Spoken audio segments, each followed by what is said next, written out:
What's up, good people? Mark Holmes here, and as always, I want to thank you all for watching, commenting, subscribing, and being part of the Joe Boo Sports Report. Without you guys, as well as you ladies, you know that this literally does not work. Well, I'm down the country tonight. I got a lot of work done today, so I got a little bit of work to do in the morning, and I'm back home getting ready for our trip to Dallas, giving back for my buddy Stuart, who's no longer with us. And the funny thing is it doesn't matter what I'm doing. There's always news. There's always news. Now this news doesn't actually have it. I know my hair is. I was trying to get a haircut before I go. I don't think I'm gonna have time. There's always news that's happening, whether it's the Cowboys or some of the other teams that we deal with, specifically the Washington Commanders, who, of course, seem to have making the wrong move. And it feels like history is going to repeat itself. So here's an interesting take of what's going on. I went by the proposed site for the Washington Commanders in Prince William County, I think 2 weeks ago. And I showed you and I said, first of all, this site is not the place. There's no metro there. It's only Interstate 95, which, if you've ever had to try and go home from D.C. to Woodbridge during rush hour, you understand what I'm talking about as far as traffic goes. Let there be a Monday night game. It will be holy hell in a parking lot. Um, I mean, it's just too far out. And there's nothing else that's out there. I understand they talk about building a whole complex and stuff. Now, here's the thing that's interesting about this, and I'll get to Jack Del Rio in just a second. Originally, Virginia was talking about $1 billion in funding, originally to attract them here. Then, before they actually started talking about the land, they dropped it to $350 million of taxpayer funded money, which I still think is screw Dan Snyder and his, cooking the books and all that stuff, and in that trashy ass place calls a stadium. I wouldn't want to see them get 1 cent of my penny of my money. Not a red cent, not even a half a cent.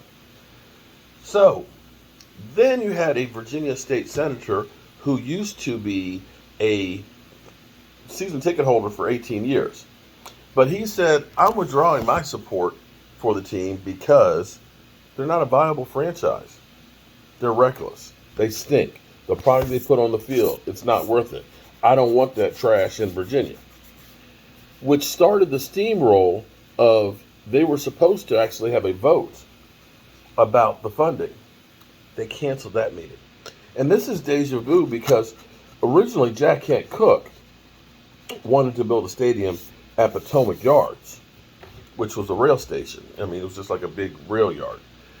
And he actually broke ground on the site, and then the people in Alexandria were like, take that raggedy ass Washington football team, or Washington Redskin team out of Alexandria. We don't want you here. And he proceeded to go all over the place. He looked at out by Dulles Airport, Richmond, finally settled on Maryland. I told you that them trying to buy the land was basically a way to try and use that for leverage against Maryland, to get Maryland to say, we'll get you a better deal. I told you that.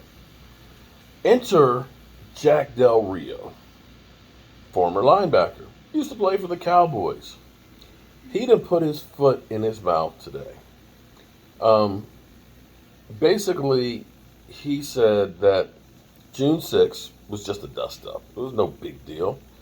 And proceeded to say, how come they didn't investigate people that were protesting, George Floyd, and so on. I don't want to get into the politics and things of that and all that, but you have to understand, you are in the public eye, and of course, having the Capitol, right around the corner from you, and so on, and things, that you have to be politically correct on some of that stuff. And like I said, I'm not telling anybody which way to go. I'm just pointing out what's going around in the thought process of everything that is with that. And so you already have, where you talked about having a deal for 200 acres for $100 million, which seems like awful expensive. I mean, that's $500,000 an acre, but what do I know? I'm a guy with a day job and a voodoo doll. That you already had issues with that. You already have an owner who, I think on the 21st or 22nd of this month, along with Roger Goodell, is supposed to go talk to Congress about the crap that's been going on with the Washington football team. The optics are not good for Jack Del Rio. Now, he's responded, he's apologized, and so on, and said he'd like to sit down and talk about it, and yada, yada, yada, and that he hopes to coach with the Washington football team as long as they'll have him. So he is definitely on the hot seat and could become a sacrificial lamb. So that's where we are. My bet is that eventually what's going to happen is Washington Commanders will be back in Landover with a stadium built in the parking lot of FedEx. I'm betting that's what's going to end up happening, but it's in the grand scheme of things. Maryland has offers out there to help basically do the same thing they're talking about in Virginia. And the reality is, as much as they'd like to go to Virginia, you're hearing a lot of Maryland fans that are saying, I'm not going to Virginia to watch a game. That site at least has better access than what 95 would have, and it does have a metro station only about a mile away. So when you look at it from that standpoint, that it would be a better location to put it. I'm just saying. I mean, ultimately, DC doesn't want them. Ultimately, the very best place to put them is the site of where RFK used to be, right next to the DC Armory, because there is a metro station right there. DC sightlines, and since they are the Washington Commanders, the Commanders right there by the Stadium Armory. Wow, that kind of fits, doesn't it? But again, DC said, take that trash out of here. Anyway, Michael Sooner's taking his shower. I'm going to take mine and figure out. I forgot and left the hopper with all the names in it to do the drawing tonight. So, I'm going to have to do it tomorrow. We'll do 2 tomorrow. That's what we'll do. And I got to say, Brian Green and Randy Seitz, they're both looking forward. They're excited about going to Texas. But I hear that there's a dangerous heat wave coming. So there's that. Have a great one, guys. And I'll see you soon.